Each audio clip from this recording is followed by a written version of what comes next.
السلام علیکم ورحمۃ اللہ. اذان دے دیں.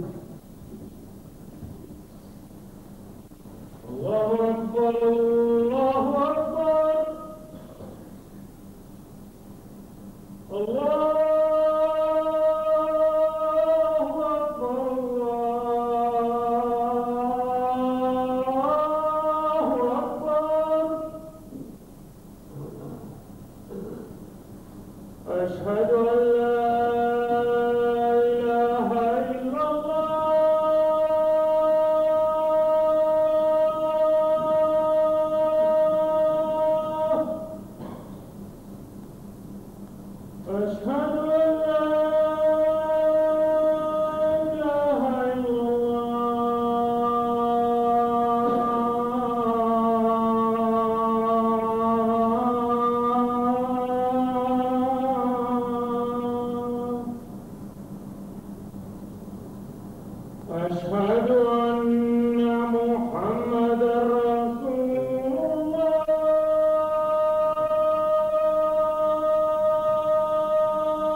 أشهد أن لا إله إلا الله وحده لا شريك له وأشهد أن محمدا عبده ورسوله أما بعد فأعوذ بالله من الشيطان الرجيم بسم الله الرحمن الرحيم الحمد لله رب العالمين الرحمن الرحيم مالك يوم الدين إياك نعبد وإياك نستعين اهدنا الصراط المستقيم صراط الذين أنعمت عليهم غير المغضوب عليهم ولا الضالين هل أتاك حديث ضيف إبراهيم المكرمين إذ دخلوا عليه فقالوا سلاما قال سلام قوم منكرون فراغ إلى أهله فجاء بعجل سمين فقربه إليهم قال لا تأكلون. سورہ زاریات آیات 25 تا 28. جلسہ سالانہ یوں ہے کہ دن بہت قریب آ گئے ہیں، اور یہ وہ سالانہ جلسہ ہے جو ایک عالمی نوعیت اختیار کر چکا ہے. سب جلسے بہت اچھے ہوتے ہیں، محض اللہ کی خاطر دور دور سے لوگ اکٹھے ہوتے ہیں. بہت سے فوائد باہمی محبت کے ذریعے بھی بڑھتے ہیں، اور دیگر روحانی اور آسمانی برکات بھی بکثرت نازل ہوتی ہیں. جرمنی کا جلسہ بھی بہت غیر معمولی نوعیت اختیار کر چکا ہے. کینیڈا کا بھی اپنا رنگ رکھتا تھا، امریکہ کا بھی. دور دور سے مہمان آتے ہیں اور ان سے مل کر محبتیں تازہ ہوتی ہیں، پرانی یادیں پھر زندہ ہو جاتی ہیں، اور آئندہ کے لیے گویا زاد راہ مل جاتا ہے. بعض جلسے ایسے ہیں اتنا روحانی ذات چھوڑ جاتے ہیں، ایسی غذا پیچھے چھوڑ جاتے ہیں کہ سارا سال یادوں میں ان کو کھایا جاتا ہے اور وہ ختم نہیں ہوتی. مگر UK یعنی یونائٹڈ کنگڈم کا جو جلسہ ہے، اس کی اپنی ایک شان ہے. اس کثرت سے دور دراز سے، مشرق و مغرب، شمال و جنوب سے دنیا کے کسی جلسے میں لوگ اس طرح اکٹھے نہیں ہوتے جیسے انگلستان کے جلسے میں آتے ہیں. اس لیے اس پہلو سے اسے ایک مرکزیت حاصل ہو گئی ہے، اور وہ آتے ہیں جن کا انتظار رہتا ہے.